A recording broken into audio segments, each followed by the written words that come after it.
তত্ত্বাবধায়ক সরকারের ভূমিকা অবতীর্ণ হওয়ার পরামর্শ দিয়েছে বিএনপি।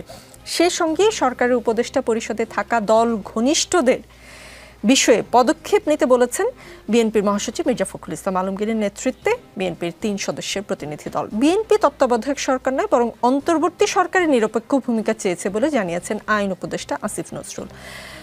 আপনারা কি চেয়েছেন সেটার ব্যাখ্যা আসলে আইন উপদেষ্টা দিচ্ছেন, মানে আপনারা ব্যাখ্যা দিচ্ছেন না কেন, আর আইন উপদেষ্টা কেন আপনাদের ব্যাখ্যা দিয়ে দিচ্ছেন? দুইটা অংশ। আপনার প্রশ্নের প্রথম অংশ হচ্ছে যে আমরা ব্যাখ্যা দিচ্ছি না কেন, আমার কাছে মনে হয় কথাটা ঠিক না। কারণ বিএনপি প্রতিদিনই প্রেসের সামনে মুখোমুখি হয়, তারা সব বিষয়ে উত্তর দেয়। বরং বিএনপির মিডিয়া প্রেজেন্স কমানো যায় কিনা সেটা নিয়ে মনে হয় কথা বলা দরকার। তারা কথা বলে না প্রেসের সাথে, সেটা মনে হয় ঠিক না। সেকেন্ড যে বিষয়টা, এটা তো আসিফ নজরুল সাহেবের নিজেরই বিষয়। প্রথম উত্তরটা আমি নিতে পারছি না কেন। আপনি আসলে অনেকগুলো বিষয়, বিএনপির জেনারেল যে চর্চা সেটার কথা বলছেন, সাধারণ চর্চার কথা, কিন্তু এই ইস্যুতে আমরা তখনই সে বুঝতে পেলাম যে বিএনপি আসলে তত্ত্বাবধায়ক সরকারকে, মানে অন্তর্বর্তী সরকারকে এখন থেকে তত্ত্বাবধায়ক সরকারের ভূমিকায় অবতীর্ণ হওয়ার যে পরামর্শ দিয়েছেন, গতকাল পর্যন্ত আমরা গণমাধ্যমগুলো একরকম বুঝছিলাম বা দেশের জনগণও একরকম বুঝছিল। আজকে আইন উপদেষ্টা বলার পর বুঝলাম যে আসলে এখন থেকে ওই অন্তর্বর্তী সরকারকেই আসলে তত্ত্বাবধায়ক সরকারের ভূমিকায় অবতীর্ণ হতে বলেছেন। ব্যাখ্যাটা আসলে আইন উপদেষ্টা কেন দিয়ে দিচ্ছেন বিএনপি? এটা পুরোটাই আসলে প্রশ্নটা উত্তর দিলে হয়তো ক্লিয়ার হতো, আপনি যেহেতু ভিতরে একটু ইন্টারভেন করেছেন। তো আমি যেটা বলতে চাচ্ছি যে আসিফ নজরুল সাহেব কি বলেছেন সেটা দায়ভার তো আসলে ইন্টারিম গভর্নমেন্টের হওয়ার কথা। যেহেতু তিনি ইন্টারিম গভর্নমেন্টের অংশ, এটা বিএনপির না। অথবা বিএনপির পক্ষ থেকে বা এনসিপির পক্ষ থেকে বা জামাতের পক্ষ থেকে ইন্টারিম গভর্নমেন্টের মধ্যে যদি কেউ উত্তর দেয়, সেটা দায়ভার আসলে তার।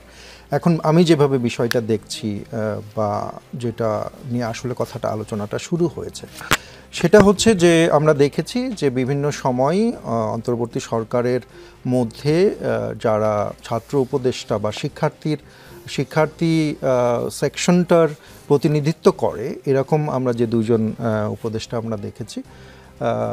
একটা দল গঠন হয়েছে, যে দলটি 5ই আগস্টের পরে যারা যেসব শিক্ষার্থী সেখানে অংশগ্রহণ করেছিলেন তাদের প্রতিনিধি থেকেই হচ্ছে আমাদের এখানে উপদেষ্টা করা হয়েছে। এবং পরবর্তীতে আমরা কিন্তু বিভিন্ন সময় এটা বলেছি, যে এখন যেহেতু দলটি গঠন হয়ে গেছে, সেহেতু তাদের সাথে ঘনিষ্ঠ এবং এনসিপির সাথে যুক্ত বলে আমরা মনে করি আসলে তাদেরকে, যদিও ফর্মালি তারা দাবি করেন তারা যুক্ত না।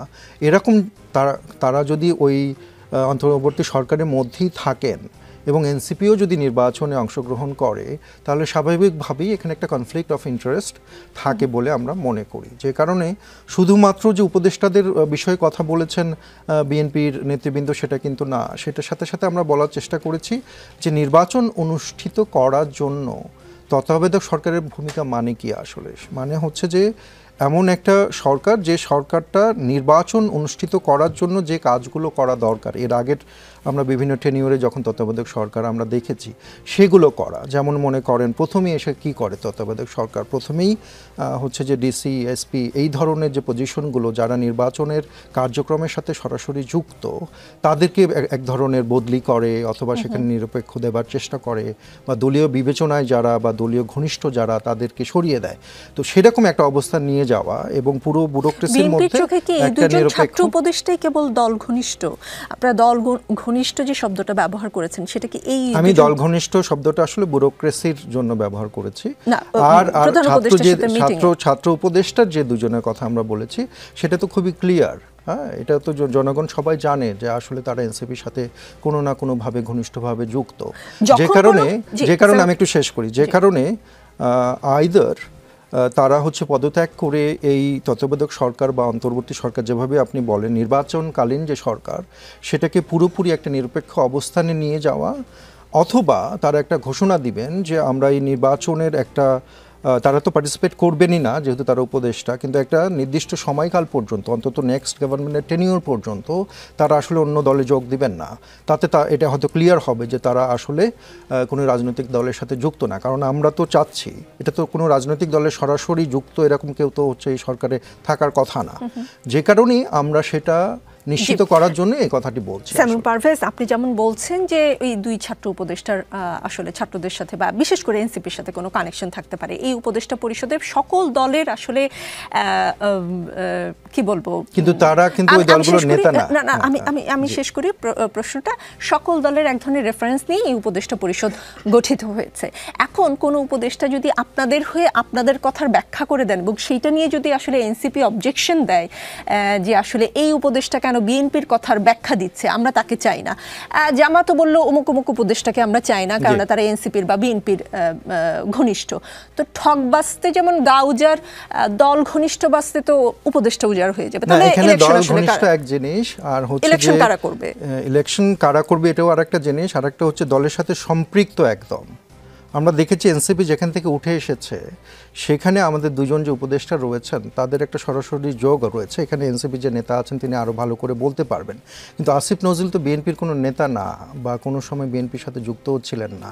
তিনি একজন ইউনিভার্সিটির প্রফেসর ছিলেন, তিনি হয়তো এই বিষয়টার একটা ব্যাখ্যা দিয়েছেন। ছাত্র উপদেষ্টাও কখনো এনসিপির নেতা ছিলেন না। না, এনসিপি তো নতুন গঠিত হয়েছে, কিন্তু এনসিপি যেখান